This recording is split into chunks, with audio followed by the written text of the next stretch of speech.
नमस्कार शेतकरी मित्रांनो. शेतकऱ्यांना पीक कर्ज मिळण्याची प्रक्रिया अधिक सुलभ, जलद आणि पारदर्शक करण्याच्या उद्देशाने केंद्र सरकारने जनसमर्थ पोर्टल उपलब्ध त्या ठिकाणी करून दिलेले आहे.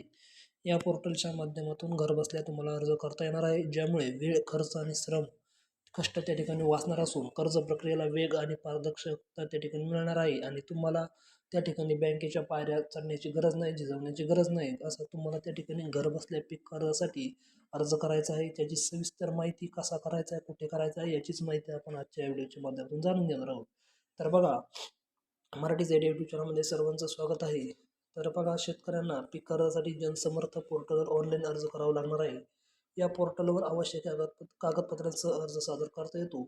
त्या ठिकाणी या योजनेअंतर्गत पात्र शेतकऱ्यांना किसान क्रेडिट कार्ड देखील मिळणार आहे. त्याद्वारे पीक लागवड, खते, बियाणे, कीटकनाशके तसेच इतर शेतीविषयक गरजांसाठी सहज कर्ज देखील उपलब्ध होईल. शेतकऱ्यांना वेळेत आर्थिक त्या ठिकाणी मदत मिळेल. त्या ठिकाणी त्याच्या काही पात्रता आणि अटी शर्ती त्या ठिकाणी त्यांनी लागू केलेल्या आहेत. काय आहे ते बघा. अर्जदार शेतकरी राज्य किंवा केंद्रीय शासनाच्या नोंदणीकृत त्या ठिकाणी असला पाहिजे. Farmer I D, Aadhaar card व आधारशी संलग्न मोबाईल नंबर बंधनकारक आहे. अर्जदाराचे बँक खाते चालू असावे. शेतीसाठी वैध जमीन धारणा किंवा लागवडीचा पुरावा असणे या ठिकाणी आवश्यक आहे.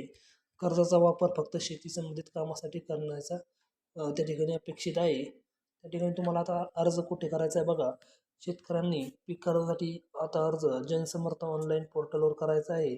म्हणजेच नेटवर जनसमर्थ nabaard.org त्या ठिकाणी सर्च करायचे.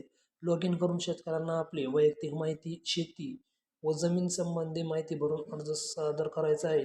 अर्ज सबमिट केल्यानंतर संबंधित राष्ट्रीयकृत बँकांकडून पडताळणी करून मग कर्ज मंजूर केले जाते. त्यामुळे आता पीक कर्ज मिळवण्यासाठी शेतकऱ्यांना बँकेत चक्रा मारावे लागणार नाही. तर माहिती आवडली असल्यास तुम्हाला चॅनलला सबस्क्राईब आणि व्हिडिओला लाईक नक्की करा.